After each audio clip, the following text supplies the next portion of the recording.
Voulez-vous partir, vous aussi? Frères et sœurs, vous aussi s'adresse aux 12. Des disciples, beaucoup déjà sont partis. C'est sur une note triste que Saint Jean conclut l'enseignement de Jésus sur le pain de vie. Sa parole est difficile à entendre et scandalise. La rupture est consommée. Que beaucoup de disciples aient abandonné Jésus ne pouvait que le remplir de tristesse. Pour Benoît XVI, la question qu'il pose aux 12 est une provocation inquiétante. Elle appelle une réponse personnelle et collective. Frères et sœurs, croire est un choix déchirant. Il était déjà pour les Hébreux. Choisissez aujourd'hui qui vous voulez servir, leur a intimé Josué. Tout choix marque à jamais. C'est par feintise qu'on veut l'ignorer. Croire en Dieu conduit bien au-delà d'une adhésion du bout des lèvres, des portes plus loin qu'un vague « je suis croyant ». Un disciple de Charles de Foucault confiait « Je ne cesserai jamais de répéter que le plus terrible effort de ma vie a été celui de croire ». De fait, si la personne du Christ exerce une forte attirance, elle n'estompe pas la rigueur de l'engagement. S'en remettre entre ses mains est une décision lourde de renoncement. Frères et sœurs, croire, c'est accepter d'être taillé comme le sarment de la vigne, dans un temps qui presse de ne rien perdre des acquis. Croire est un choix sacrificiel quand on vit dans une Europe paganisée où les idéaux qui l'ont inspiré ont perdu leur éclat et leur attrait. Croire en l'Eucharistie à sa place centrale dans une vie de foi, c'est toute la question. La foi est un don de Dieu à l'homme et elle est en même temps un abandon de l'homme à Dieu, disait encore Benoît XVI. Un abandon qu'il faut constamment renouveler. Un abandon qui exclut tout alignement tiédasse, qui renverse indécision et préjugés. Un abandon qui conduit à ramer à contre-courant d'une société où le Seigneur est méconnu ou volontairement rejeté dans l'inconnu. Un abandon total. Parce que la parole de Dieu ne se laisse pas réduire à notre mesure. Dans l'Évangile, il n'y a pas de place pour les demi-mesures, ni pour les tergiversations, ni pour les fausses dévotions. Croire, c'est un abandon têtu, car il faut être entêté, noter un auteur spirituel, pour chercher un Dieu qui se laisse trouver, mais par des voies incompréhensibles. Frères et sœurs, en quoi la provocation de Jésus est-elle inquiétante? En ce qu'elle vise à clarifier l'engagement des disciples et des apôtres. Le discours sur le pain de vie passe-t-il mal? Jésus ne revient pas sur ce qu'il a dit. Jésus ne gomme rien de ses propos, ne fait aucune concession. Il n'abuse personne. Il appelle à trancher au lieu d'ergoter ou de blablater. L'enjeu, la vie en Dieu, la vie qui vient de Dieu, est trop grave pour entretenir le flou. Jésus connaît notre inconstance, notre tiédeur. Il sait que le oui à Dieu se donne parcimonieusement. Alors il demande, veux-tu partir, toi aussi? Préfères-tu baisser les bras? Regarder en arrière comme les Hébreux qui, après le passage de la mer Rouge, effrayés par les rigueurs du désert, rêvaient des oignons succulents de l'Égypte. Frères et sœurs, que d'abandon, d'égarement, pour trouver ailleurs que dans la foi du sens à notre vie. La réponse de Pierre est lumineuse. Seigneur, à qui irions-nous? Tu as les paroles de la vie éternelle. Il n'a pas dit où irai-je, mais à qui irions-nous? En utilisant la première personne du pluriel, il parle au nom des 12.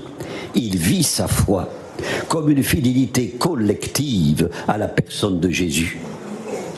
Le Christ n'est pas un élément accessoire, dit crûment le pape François. Croire en lui, c'est en faire le centre de notre vie. Une vie qui va bien au-delà de notre finitude et vise la vie éternelle. La vie éternelle est-elle encore désirable? Demandait Benoît XVI. Combien d'hommes et de femmes lui préfèrent la vie qu'il mène? continuer à vivre éternellement une vie sans fin, a pour eux le goût d'une condamnation.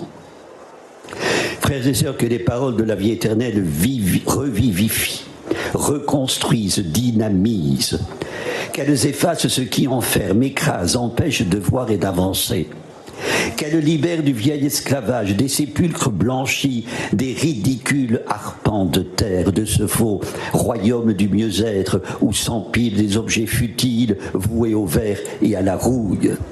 Que les paroles de la vie éternelle arrachent à l'asthénie paralysante du corps et du cœur, démasquent un monde où l'instinct de mort et l'esprit de vengeance se manifestent avec une brutalité impropre à des gens qui se prétendent civilisés. Que les paroles de la vie éternelle introduisent dans un monde où les montagnes qui séparent sont aplanies, où le volcan d'irascibilité qui fume dans le cœur de chacun est éteint, où se retrouve la joie de vivre ensemble. Qui le contestera ?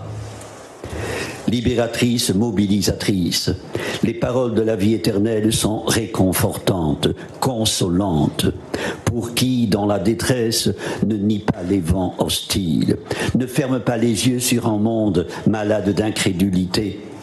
Elles encouragent à changer de cap, à travailler sans relâche pour transformer cette vallée de larmes en vallée riante. Elles redonnent joie au cœur attristé, confiance au cœur meurtri, courage au cœur abattu. Frères et sœurs, aussi bien faisons nôtres les convictions de Pierre. Ne basculons jamais dans la trahison comme il est arrivé au fils de Simon Iscariote, qui avait pourtant été choisi. Fonder sa vie sur celui qui détient les paroles de la vie éternelle n'est ni une fumée, ni un opium. Voulez-vous partir, vous aussi ? Combien de nos frères et sœurs éludent la question, et nous-mêmes peut-être. Alors prenons soin d'y prêter l'oreille. Le monde, pour merveilleux et riche qu'il soit, ne comble pas. Dans sa diversité, il reste précaire. Qui, les années passant, n'a fait l'expérience de cette précarité ? Oui, frères et sœurs, faisons nôtre la réponse de Pierre. Seigneur, à qui irions-nous ? Dans l'horreur ou la sérénité des jours, que notre prière s'inspire des mots du psalmiste. Goûtez et voyez comme est bon le Seigneur. En lui, tout est plénitude. Amen. Prions le Seigneur.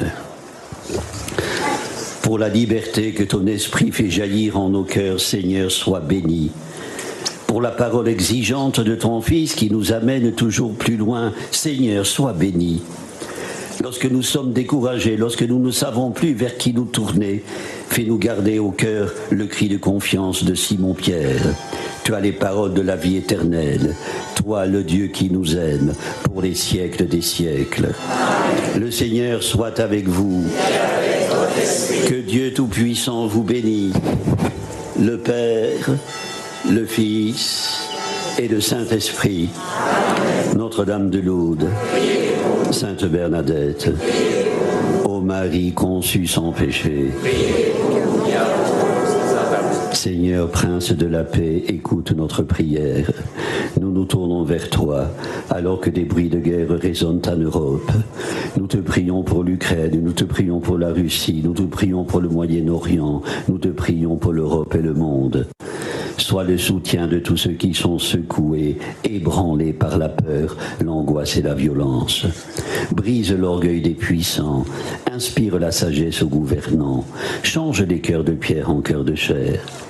Maintiens en chacun de nous l'esprit d'amour qui distingue en l'autre un frère, une sœur et non un ennemi. Seigneur, fais de nous des artisans de paix. Avec tous les chrétiens à travers le monde, prions les mots que Jésus nous a enseignés pour que sa volonté soit faite sur la terre comme au ciel. Notre Père, qui es aux cieux, que ton nom soit sanctifié, que ton règne vienne, que ta volonté soit faite sur la terre comme au ciel. Donne-nous aujourd'hui notre pain de ce jour.